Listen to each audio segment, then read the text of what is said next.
요한복음 6장 1절로 15절입니다.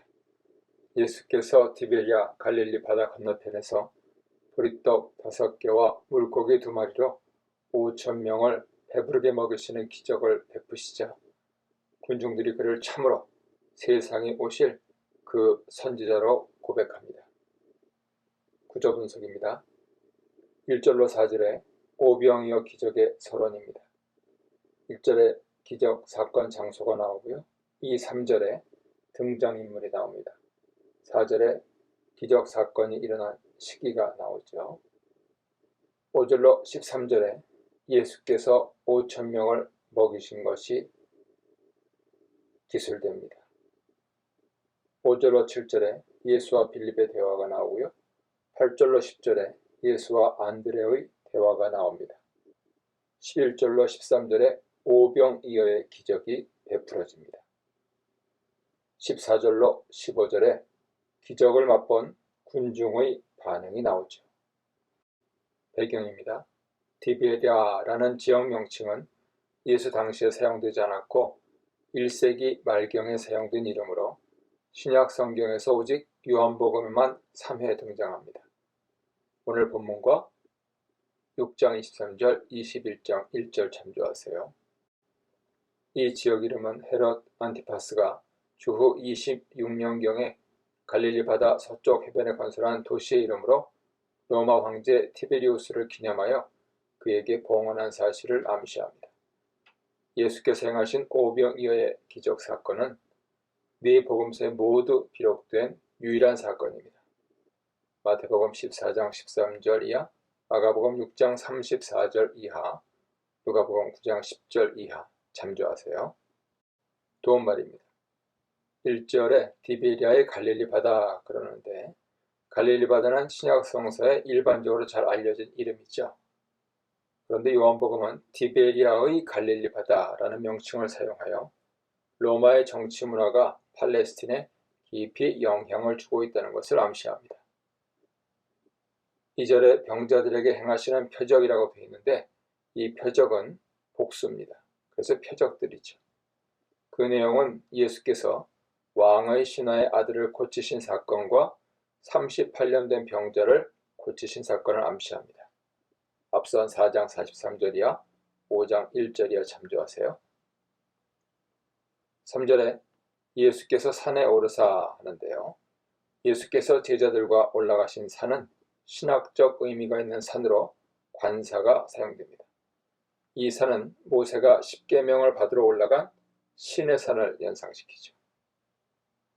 5절에 우리가 어디서 떡을 사서 그러는데 이 떡은 물과 밀 또는 보릿가루를 섞어 구워 만든 음식으로 둥글고 두꺼운 큰 빵입니다.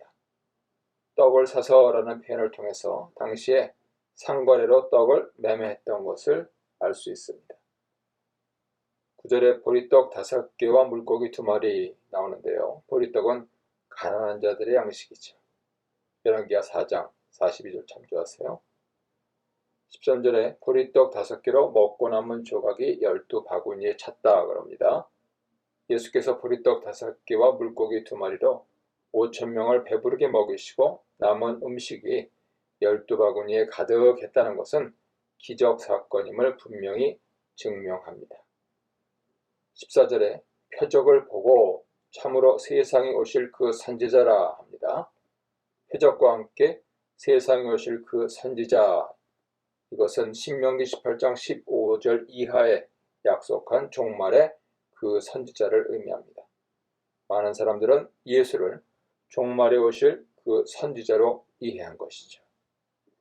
15절에 예수께서 자기를 억지로 임금으로 삼으려는 줄 아시고 하는데요. 예수께서 많은 사람들이 그가 행하신 기적을 체험하고 그를 정치적 왕으로 삼으려는 것을 이미 알고 그들을 피해 산으로 가셨음을 말씀하고 있습니다. 이 문단에서는 내가 상상했던 것 이상으로 하나님께서 영육 아울러 배부르게 하신 적이 있는가? 그 베푸신 기억을 적용해 보시기 바랍니다. 요한복음 6장 16절로 29절입니다. 예수께서 디베리아의 갈릴리 바다를 걸어서 제자들에게 찾아오셨습니다. 많은 사람들이 예수를 찾아 가버나움으로 떠났고요.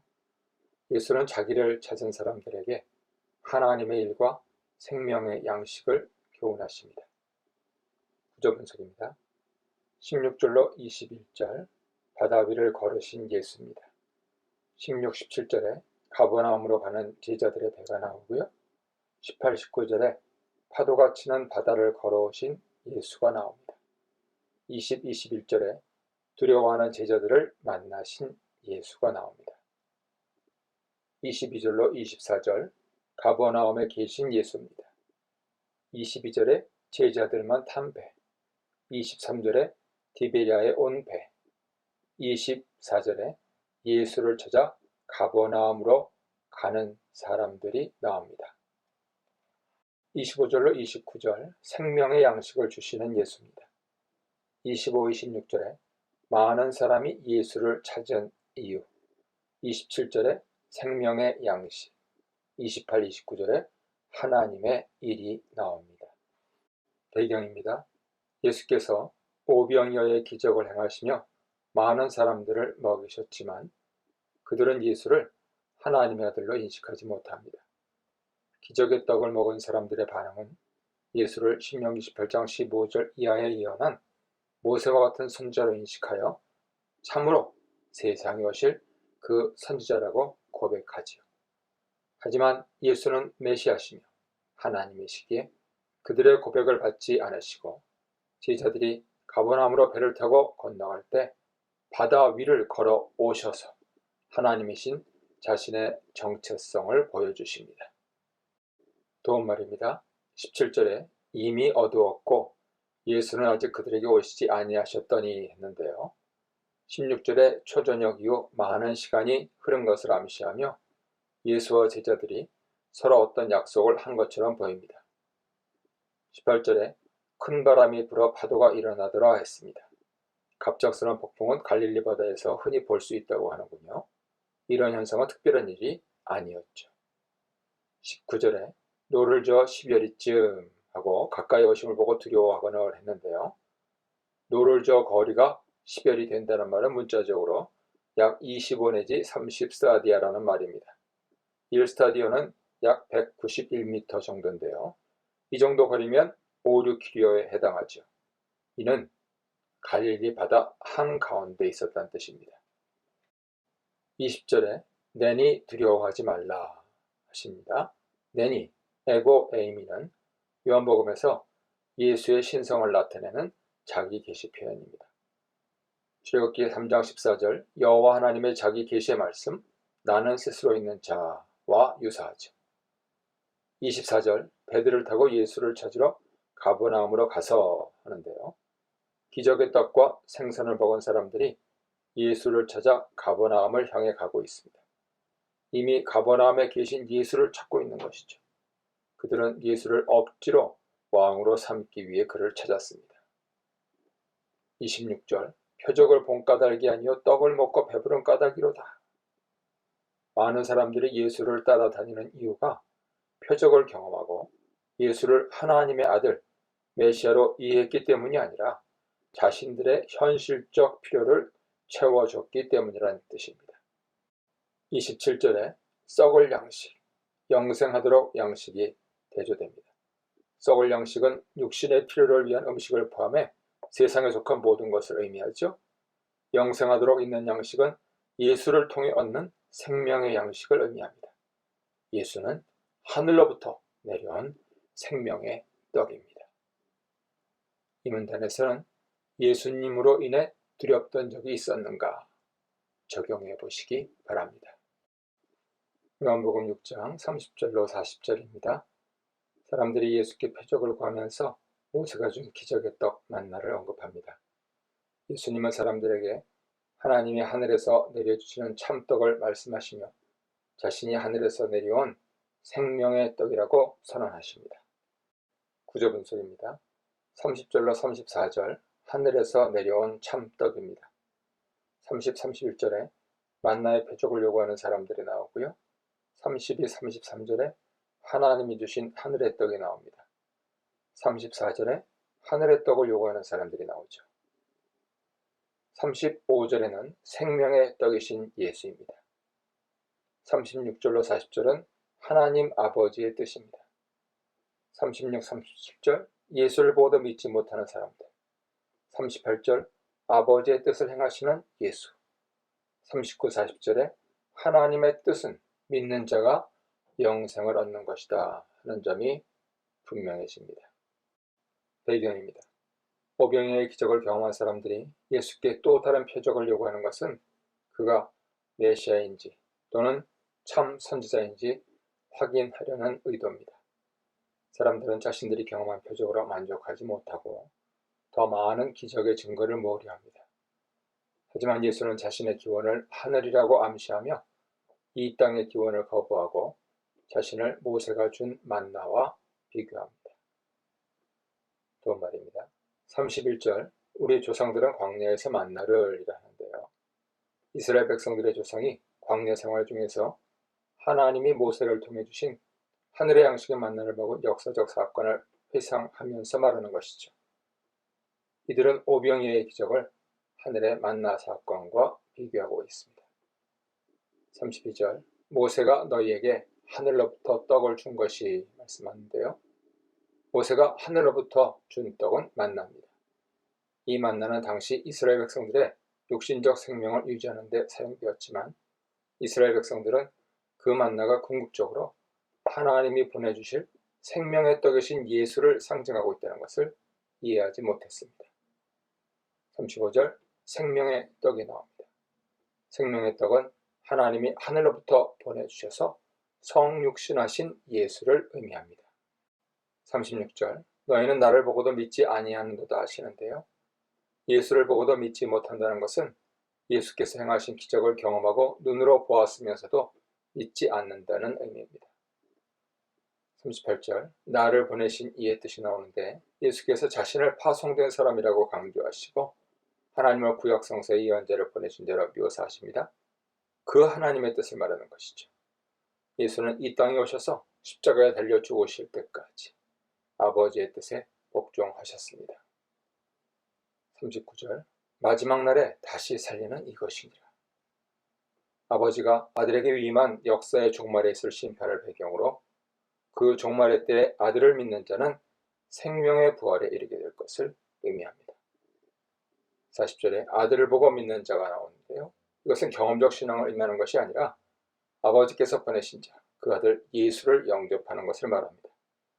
당시 제자들은 예수를 보고 믿었지만 지금은 보지 못하고 믿는 시대죠. 예수께서 자기를 육신적으로 보지 못하고 믿는 자들은 복이 있다 말씀하십니다. 요한복음 20장 29절입니다. 이 문단에서는 당신이 예수를 믿는 주된 이유는 무엇인가에 대해 적용해 보시기 바랍니다. 요한복음 6장 41절로 59절입니다. 예수께서 하늘에서 내려온 생명의 떡이라는 말씀에 유대인들은 반발합니다. 예수께서 그의 살과 피를 먹고 마시는 자는 영생을 얻고 주와 연합하게 된다고 말씀하십니다. 구조 분석입니다. 41절로 45절 믿지 못하는 유대인들입니다. 41, 42절에 예수를 믿지 못하는 유대인들이 나오고요. 43, 44절에 마지막 날에 살리시는 예수가 나옵니다. 45절에 하나님 아버지께 듣고 배운 자들이 나옵니다. 46절로 51절에 만나와 생명의 떡인데요. 46절에 아버지를 본 자가 나오고요. 47, 48절에 생명의 떡이 나옵니다. 49, 50절에 하늘에서 내려온 떡이고요. 51절에 살아있는 떡이 나옵니다. 52절로 55절에 예수의 살과 피입니다. 52, 53절에 인자의 살과 피를 말씀하고요. 54, 55절에 예수의 살과 피를 먹고 마시는 자가 나옵니다. 56절로 59절에 예수와 함께 사는 삶인데요. 56, 57절에 살과 피를 먹고 마심으로 연합하는 삶이 나오고요. 58절에 생명의 떡을 먹는 자는 영생함이, 59절에 가버나움 회당에서 가르치실 때 다 나옵니다. 배경입니다. 예수는 문자적인 의미에서의 떡이 아니라 영생을 언급하셨습니다. 예수의 말씀을 문자적으로만 적용하고 이해하려는 유대인들은 예수의 살과 피를 먹고 마시는 것을 그리스 로마 사회 전체가 혐오하는 식인 풍습을 말씀하시는 것으로 오해했습니다. 유대인들은 예수께서 내 살을 먹고 내 피를 마시는 자는 내 안에 거하고 나도 그의 안에 거한다고 했을 때 그것은 식인 풍습과 피를 마시는 것이기에 심판받아야 할 것이라 생각했고 그만큼 혼란에 빠졌습니다. 도움말입니다. 41절에 자기가 하늘에서 내려온 떡이라 예수에 대하여 수군거려 하는데요. 예수께서 자신을 만나와 비교하여 하늘에서 내려온 떡이라고 하자 사람들이 당황스러워 수군거립니다. 42절에 자기가 지금 어찌하여 하늘에서 내려왔다 하느냐 합니다. 사람들은 예수의 누구의 아들인지 알고 있기 때문에 그가 하늘에서 내려왔다고 말했을 때 믿지 못한 것이죠. 44절에 나를 보내신 아버지께서 이끌지 아니하시면 아무도 내게 올 수 없으니 말씀하십니다.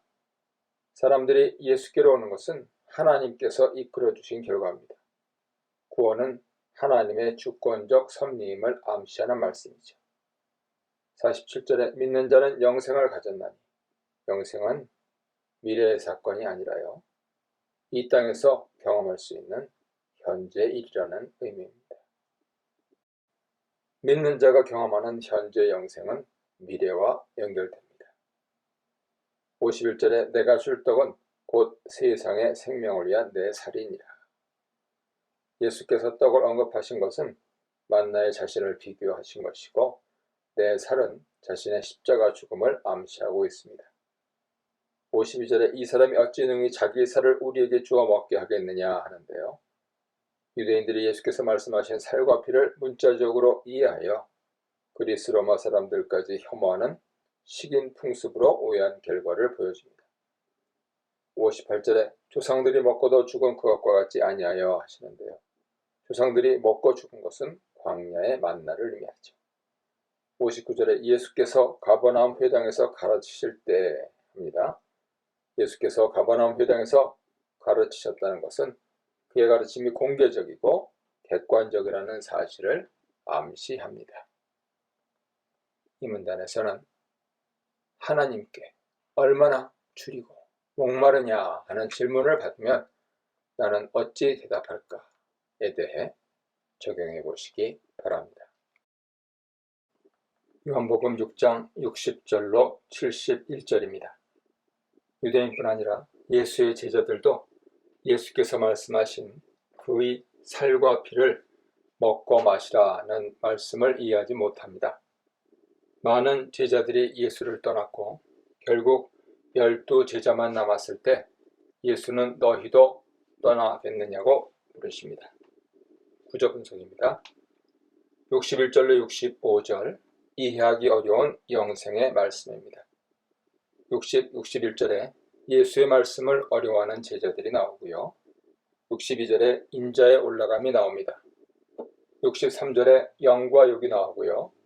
64절에 예수를 팔자, 65절에 예수께 오는 자가 나옵니다. 66절로 71절에 제자들의 갈등과 고민인데요.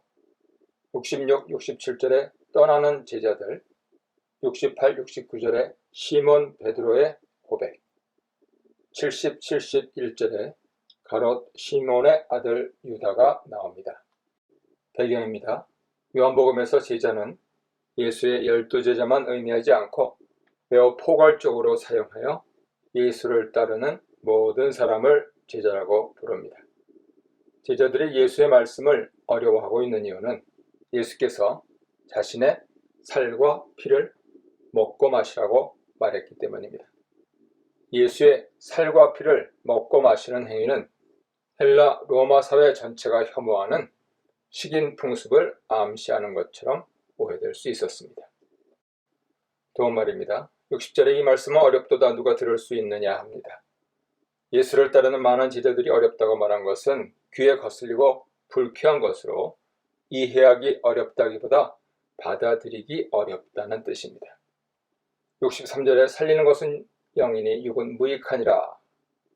제자들이 육신의 한계를 갖고 있는 한 그들이 영원한 생명을 결코 경험할 수 없다는 뜻이며 오직 하나님의 성령만이 생명을 줄 수 있다는 뜻입니다. 요한복음 3장 6절 보세요. 64절에 너희 중에 믿지 아니하는 자들이 있느니라 말씀하십니다. 예수께서 하신 이 말씀은 1차적으로 가롯 유다를 의미하는 말씀이죠. 이미 자기를 팔 자가 누구인지 처음부터 알고 계시는 예수의 초자연적 능력을 암시합니다. 65절에 내 아버지께서 오게 하여 주지 아니하시면 누구든지 내게 올 수 없다 말씀하십니다. 하나님의 절대 주권을 의미하는 말씀으로 예수의 제자가 되는 길에 하나님의 주권적 역사가 있음을 암시합니다. 이것은 하나님의 예정에 대한 선언으로 구원이 하나님의 주권적 은혜임을 의미합니다. 67절에 예수께서 12제자에게 이르시되, 요한복음은 12제자 이름이 등장하지 않습니다. 하지만 예수의 제자가 12이라는 표현이 이 구절에서 처음 등장합니다. 69절, 주는 하나님의 거룩하신 자가 나옵니다. 예수에 대한 호칭으로 신약 성경에서 매우 드물게 사용되었습니다. 구약 성서에서 하나님의 거룩하신 자는 하나님께 구별하여 바친 자를 의미합니다. 예수는 자신을 하나님이 구별하신 자로 말씀하시죠. 71절에 가롯 시몬의 아들 유다가 나오는데요. 예수의 12제자 중 11명은 북쪽 갈릴리 출신입니다. 가롯 유다는 남쪽 사람이죠. 가롯이란 단어는 그리옷이란 히브리어에서 파생되었습니다. 선지자 예레미야가 언급한 그리옷은 유다 남부 도시로 헤브론에서 약 16km 남쪽에 위치해 있습니다. 아모스도 그리옷을 언급하는데 아모스의 그리옷은 모압에 속한 도시입니다. 이 문단에서는 예수님 말씀 중 내가 받아들이기 어려운 것은 무엇인가에 대해 적용해 보시기 바랍니다.